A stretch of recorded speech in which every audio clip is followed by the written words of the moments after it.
해외여행을 가거나 또는 우리 강아지가 아파서 동물병원에 가는 비용을 직원 음료수라든지 커피라든지 식사 등의 비용을 본인 개인 카드로 사주시거나 지출하시는 경향이 있는데,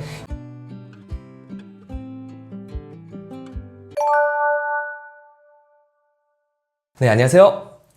저는 세정회계법인에서 파트너 회계사로 근무하고 있는 김리석 회계사입니다.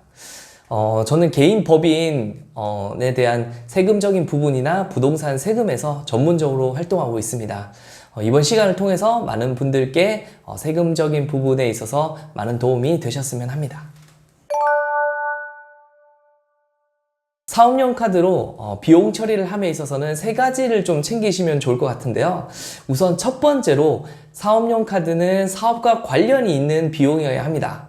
예를 들어서 내가 과일 도소매업을 하고 있으면 과일 도소매업 사업과 관련이 있는 사업용 카드를 사용해야지만 비용 처리가 가능한데요.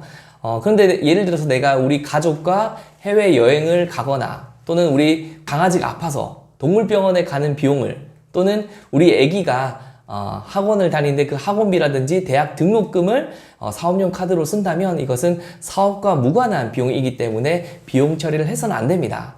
그럼에도 불구하고 비용 처리를 하셨다고 한다면 그때 당시에는 당연히 이제 세금을 줄일 수 있겠지만 나중에 세무조사가 나온다면 이러한 비용들은 다 이제 추징이 될 수 있기 때문에 이러한 부분은 유의하셔서 사업과 관련된 비용에 대해서만 사업용 신용카드를 써야 된다라는 부분을 아시면 좋을 것 같고요.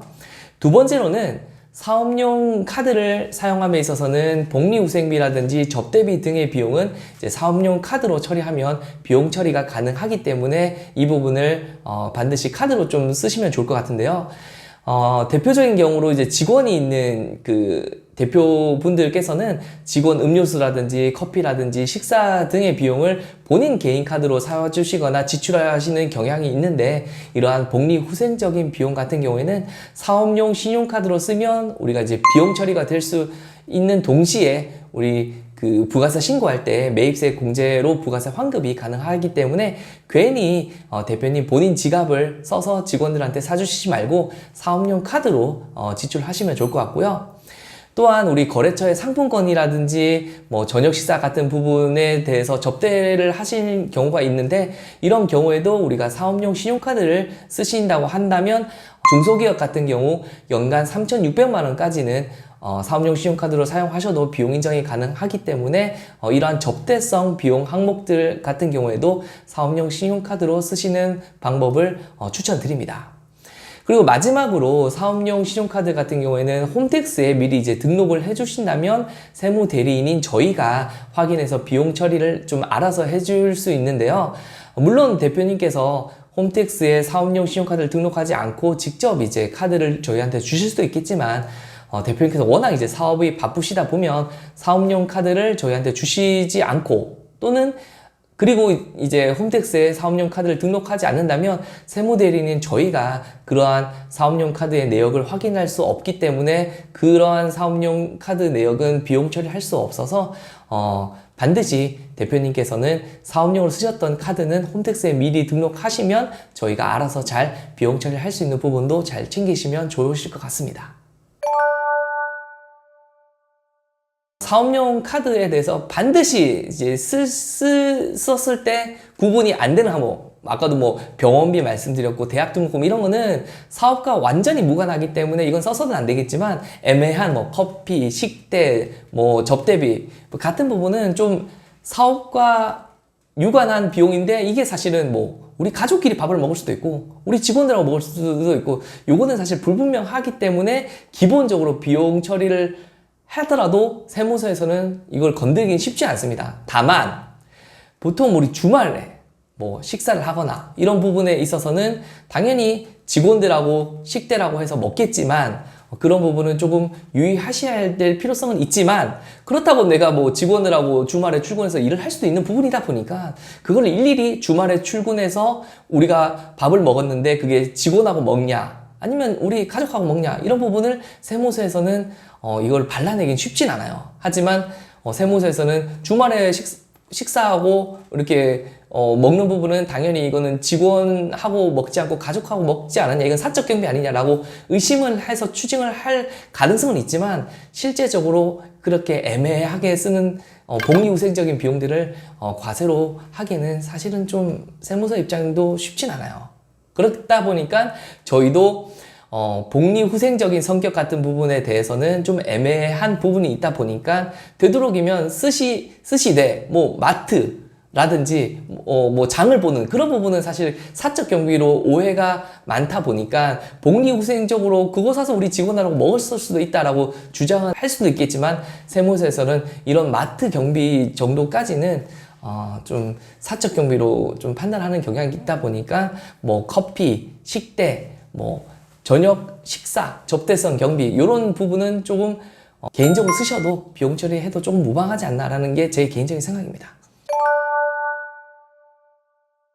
사실은 그것 또한 좀 애매하긴 해요. 마트를 내가 뭐 평일에 사서 이제 우리 직원하고 같이 먹었다 라고 생각할 수도 있고, 평일에 내가 마트 가서 이걸 우리 가족하고 먹을 수 있는 게 참 애매하긴 한데, 그거를 우리 직원하고 먹었다는 걸 사실 좀 증빙을 조금 더 한다면, 뭐 사서 우리 직원들하고 먹었을 때의 그런 뭐 사진까지 찍기는 좀 애매하지만, 그런 것까지 좀 구별하면 확실하겠죠.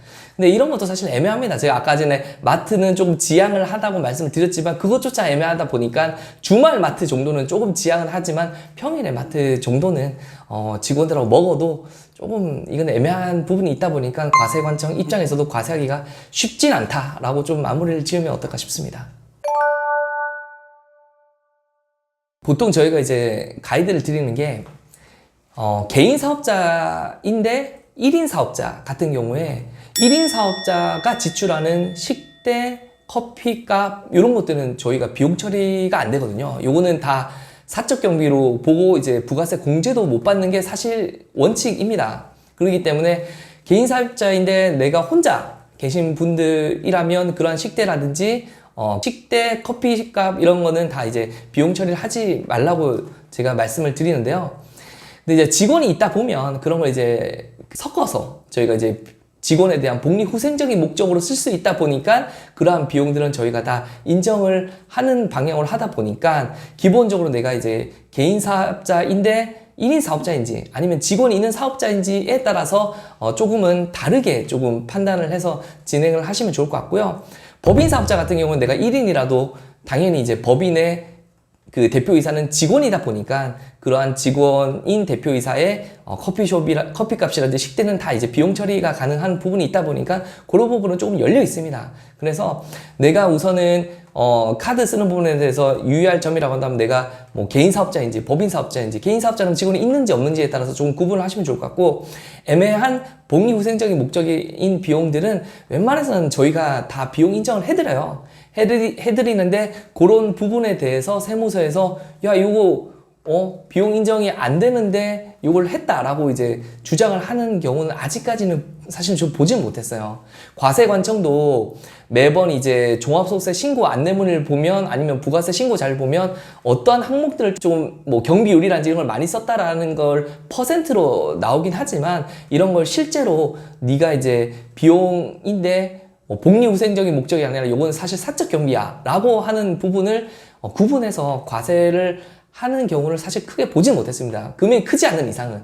그러니까 소소한 식대, 뭐 커피값 이런 부분 같은 경우에는 과세관청도 크게 과세하는데 실익이 없다는 거죠, 사실은.